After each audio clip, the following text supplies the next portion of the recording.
Dans le Culture Mag, au sommaire aujourd'hui, du cinéma, du charme et de l'humour, le tout en une seule personne.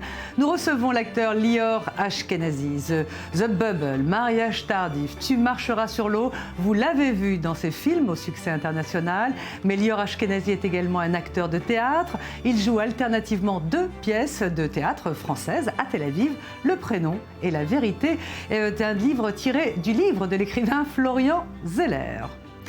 Voilà pour le programme. Merci de votre fidélité à i24 News. Avant l'interview avec Lior Ashkenazi, eh bien, quelques news et cette couverture très rock du magazine américain Rolling Stones.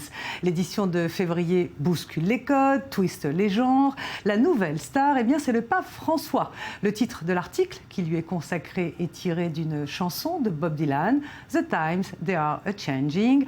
Humble, empathique et dévoué aux démunis en ces temps de surenchère économique, eh bien, il n'en fallait pas moins pour que le pape incarne la nouvelle rock attitude. Dans l'actualité également, l'annonce du nouveau directeur artistique de l'Opéra Garnier à Paris, Benjamin Millepied. Il a révélé au quotidien israélien Yehudot Aharonot qu'il voulait se convertir au judaïsme. Benjamin Millepied, nous vous l'avions déjà dit, est en Israël avec sa femme, Nathalie Portman, qui est juive. Nathalie Portman tourne son premier long métrage, tiré du livre d'Aleph Bati Yehoshua. Benjamin Millepied, lui, vient superviser la reprise d'un de ses duos, un duo qui sera repris avec les ballets de Montréal à Tel Aviv en début de semaine prochaine.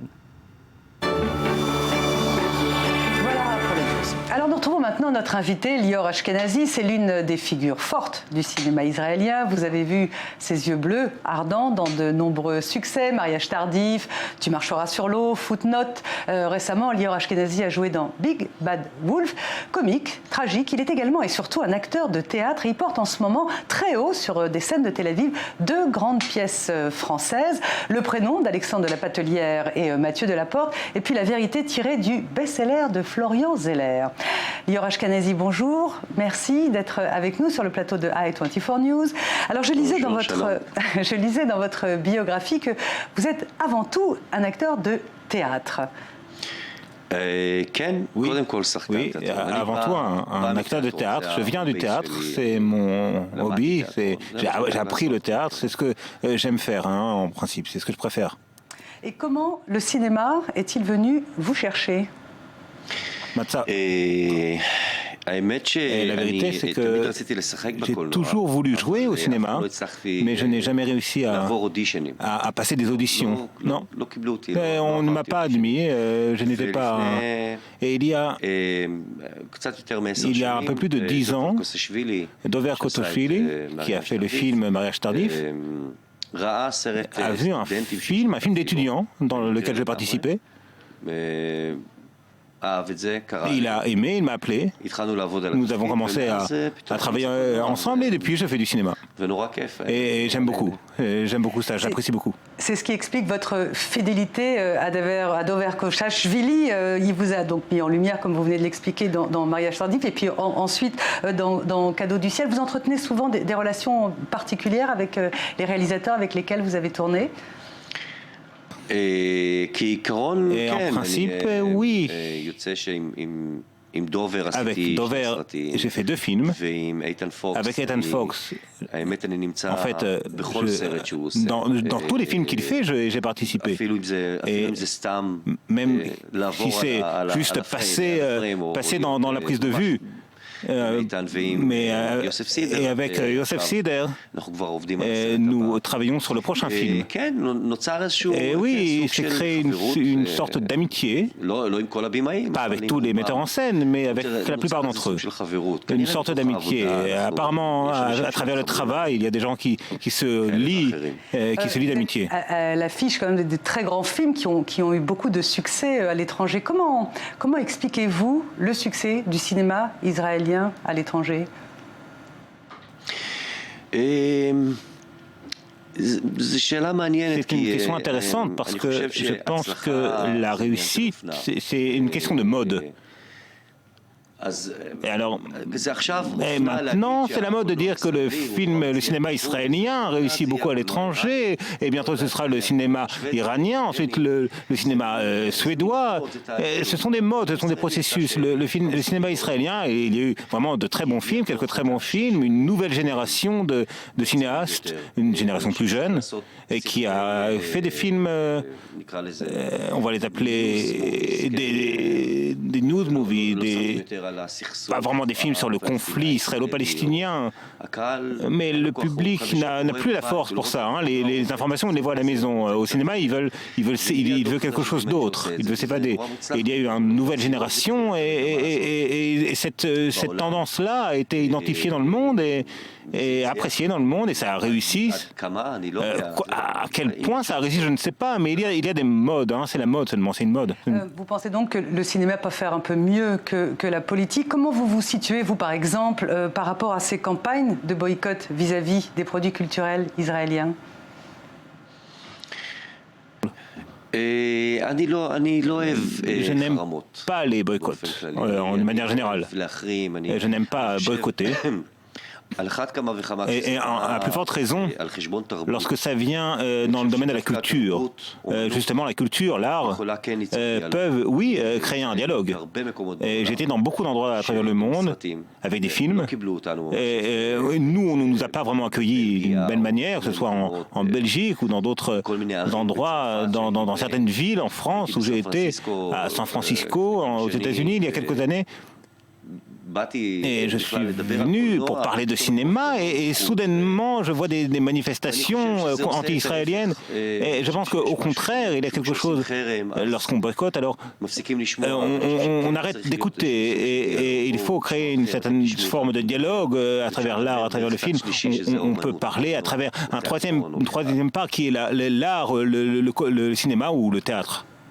Lior Ashkenazi, vous avez un attachement particulier à la France. Vous avez tourné ici avec Alain Tasma et puis vous venez de tourner avec Emma Decaune, Nils Arestrup, Mathieu Amalric dans une coproduction franco-israélienne Dune. C'est ça qui va sortir dans l'année 2014. Comment ça se passe de tourner avec des Français? Qu'est-ce que c'est les Français sur un tournage? C'est fantastique, en fait.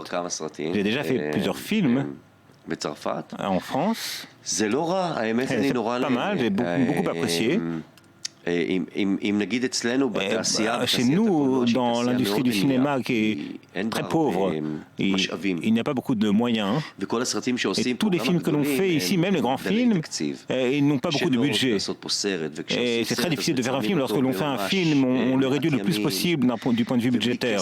Et en France, c'était soudainement quelque chose de... C'est pas forcément lié au budget, mais il y avait quelque chose de... Dans l'équipe, dans les gens, je ne parle pas des acteurs, mais de l'équipe, il y a une espèce d'amour que je n'ai pas reconnu dans d'autres endroits. Ce n'est pas seulement venir à travailler, il y avait quelque chose vraiment de créatif, il fallait créer. Et on peut dire que la différence entre l'industrie du cinéma en France et celle en Israël, et chez nous, en Israël, on crée, et là-bas, on crée aussi, mais d'une manière plus artistique. Et c'est l'une de mes meilleures expériences de travailler en France. Lior Ashkenazi, on va encore parler de votre attachement à la France et aux valeurs françaises, mais je vous propose de marquer une petite pause, on va regarder les highlights. C'est l'agenda des expositions. À Tel Aviv, la compagnie de danse Avshalom Polak et Inbal Pinto présentent en avant-première leur nouvelle représentation, Dust, un spectacle qui fait fusionner plusieurs disciplines, danse, théâtre, musique, design et animation. Le couple de chorégraphes présente une nouvelle performance dynamique, changeante et d'un minimalisme inhabituel. Dust à voir au centre Suzanne Dalal à Tel Aviv le 30 janvier. La fameuse armée en terre cuite chinoise marche sur Madrid. La célèbre découverte archéologique de 7000 soldats en argile est à découvrir dans la capitale espagnole, ville étape de la tournée mondiale de cette exposition. L'armée de terre cuite découverte à Jian, en Chine, est constituée de milliers de figurines de soldats et de chevaux qui furent enterrés en 209 avant JC aux côtés de l'empereur de Chine Qin Shi Huang. Une armée destinée à le servir dans l'au-delà. Sachez en plus sur la Chine à cette époque. Rendez-vous donc à Madrid Madrid au centre culturel Fernán Gómez jusqu'au 2 mars 2014. À Paris, au Grand Palais, les Mills et Reebok organisent une leçon de sport géante. 5000 participants se réunissent sous la coupole du monument historique pour prendre part à un véritable marathon sportif. Des cours de leçons de fitness en présence d'instructeurs professionnels. Aux côtés d'espaces dédiés aux activités sportives, des runways seront installés afin de présenter la nouvelle collection de la marque. Pour participer et brûler des calories, rendez-vous au Grand Palais le 1er février. Suite du Culture Mag avec notre invité aujourd'hui, Lior Ashkenazi. Donc vous nous le disiez, vous avez un lien particulier à la France et vous jouez en ce moment, enfin en Israël, Le Prénom et La Vérité, tiré du best-seller de Florian Zeller. Le Prénom, on rappelle plus ce que c'est, ça a cartonné en France.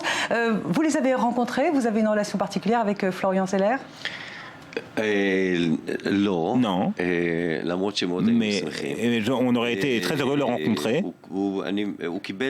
Et il a obtenu un film de la pièce et nous sommes en contact pour qu'il puisse venir en Israël. Et il est, d'après ce qu'on nous a dit, un juif, fier d'être juif, et on aimerait qu'il vienne ici en Israël pour venir à notre rencontre. Je serais très heureux de le rencontrer. C'est sûr. Est-ce que vous avez vu les adaptations en France? Est-ce que vous avez pu... Parce que vous comprenez le français, hein, on a saisi que vous compreniez le français. Vous avez vu les pièces en français? Oui, par hasard, il y a quelques mois, j'étais à Nice, et j'ai de la famille là-bas, et j'ai vu le DVD de la pièce. Dans un magasin. Et je l'ai vu en DVD. Et c'est très différent, c'est avec Pierre Arditi.